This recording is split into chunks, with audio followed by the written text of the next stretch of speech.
మన తెలంగాణ ప్రజలపై అమ్మవారి ఆశీస్సులు ఎల్లప్పుడూ ఉండాలని కోరుకున్నట్లు తెలిపారు కాంగ్రెస్ నేతలు. సికింద్రాబాద్ ఉజ్జయిని మహంకాళి అమ్మవారిని పొన్నం ప్రభాకర్, కోటా నీలిమ దర్శించుకున్నారు. ఈ సందర్భంగా అమ్మవారికి బంగారు బోనాన్ని పొన్నం ప్రభాకర్ సమర్పించుకున్నారు. ప్రజలందరూ సుఖ సంతోషాలతో ఉండాలని కోరుకున్నట్లు తెలియజేశారు కోటా నీలిమ.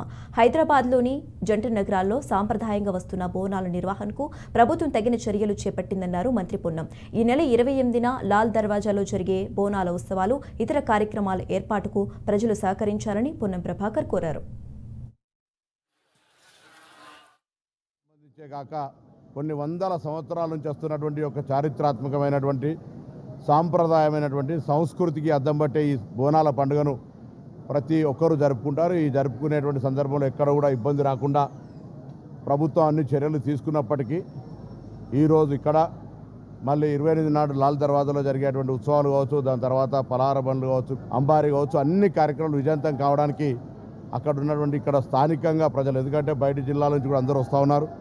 మహిళలకు మహాశక్తి మహాలక్ష్మి కింద ఆర్టీసీ బస్సు కూడా ఫ్రీ ఉన్నప్పుడు హైదరాబాద్ ప్రజలంతా వారికి ఆతిథ్యం ఇచ్చే విధంగా ఈ పండుగ విజయవంతం అయ్యే విధంగా అందరూ సహకరించి ప్రజలందరికీ, ఎందుకంటే ప్రభుత్వం ఎన్ని చర్యలు తీసుకున్నా ప్రజల సహకారం అవసరం.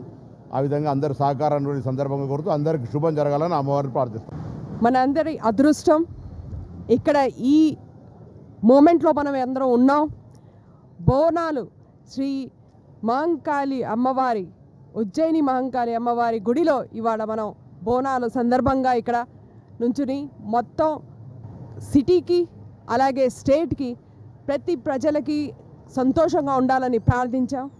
ఇప్పుడే ఇంతకు ముందరే మీ ముందర మంత్రివర్యులు పొన్నం ప్రభాకర్ గారు వచ్చారు.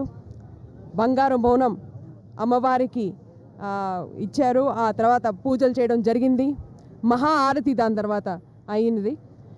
ఈ ప్రతిదీ మనం ఆఫర్ చేస్తున్నప్పుడు ఒకటే ఆలోచించేది, ప్రజలు సంతోషంగా ఉండాలి, వాళ్ళు ఏ రకంగా కష్టపడకూడదు, వాళ్ళ కష్టాలు తీరాలి, అమ్మ ఆశీర్వాదం ఉండాలి. అందరికీ బోనాల పండుగ.